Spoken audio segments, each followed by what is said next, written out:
In today's Good to Know segment, let's talk a little bit about holiday tipping etiquette. I'm always kind of wondering, okay, who should I give a little holiday tip to, kind of a one-time gift to appreciate their services? I'm always wondering how much. So keep in mind, this isn't required and not everybody can afford it. If you can swing it though, here is what the experts recommend. This did not come from me, this came from the experts of etiquette. So for house cleaners, landscaping or lawn care professionals, $25 to $50 is appropriate. For child care providers or nannies, $50 to $75. They work hard to take care of your kids, by the way. Dry cleaners are typically not tipped in general, apparently, so a gift card or baked goods is always appreciated, or a nice card.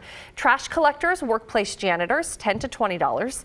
Pet care or grooming providers, $20 to $50. And this last one, this one really varies depending on who you ask, but in general, the rule of thumb for hairstylists, massage therapists, nail technicians, professionals like that, just to be on the safe side, the experts recommend tipping 10% on top of your usual tip. I think they mean like 10% of the service is what I'm guessing. That's what I could find. So it's a good reminder though, if you can swing it, again, holidays are tight. I was actually raised by one of the all-time great tippers. Yeah. My mom never had a lot of money, but she never skimped on the tipping. And I would watch this one like, man, I know we don't have that kind of cash, but she would always, especially with the trash guys. And she'd always put a little gift for them in the envelope when they came.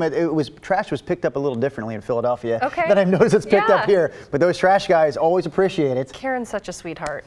Nice woman. Oh, good morning, Karen. And you know, I did read too, like your postal service workers. Yes. I think they can't accept tips, but if you have a card, you know, they always appreciate a nice handwritten note, even just to let them know you appreciate them. The rule of thumb basically was, if you don't know if you should tip them or not, just tip them. And if you're wondering how much, give them a little bit more than you think you should. There you go. There I you like go. it. There's your simple rule of thumb.